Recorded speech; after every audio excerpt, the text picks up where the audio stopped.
Сайн байцгаана уу? Хичээлийн жилийн нээлт хийх зааврыг хүргүүлж байна.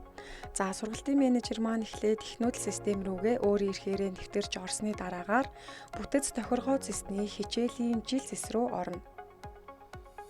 За эхлээд 2025-аас 2026 оны хичээлийн жилийг бүртгэх шаардлагатай учраас үйлдэл зэсний хичээлийн жил бүртгэх зэс рүү ороод эхлэх он болон дуусах он, за улирлын тоог бичээд хадгална. За ингэснээр хичээлийн жил маань амжилттай бүртгэгдэнэ.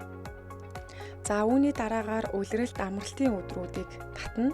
За ингэснээр улирлын үргэлжлэх хугацаа мөн бүх нийтийн амралтын өдрийг манайхаас автоматар тохируулж өгдөг байгаа. За ингээд улирал болон амралтын өдрүүдийг амжилттай татлаа.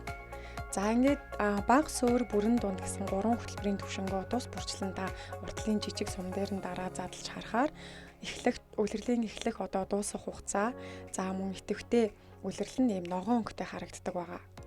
За хөдөө орон нутаг болон Улаанбаатар хотын улирлын эхлэх дуусах хугацаа 7 хоногийн зөрүүтэй өөр байдаг учраас хэрвээ та орон нутгийн сургуулийн сургалтын менежерүүд маань улирлын эхлэх дуусах хугацааг засварлахыг хүсвэл анги болгоны арталт харагдаж байгаа үзхэн дээр дарж эхлэх дуусах хугацааг засварлаад хадгалах бүрэн боломжтой байгаа шүү. За анхаарал тавьсан явдалд баярлалаа. Багшийн ажлаа аз жаргалтайгаар хийцгээе.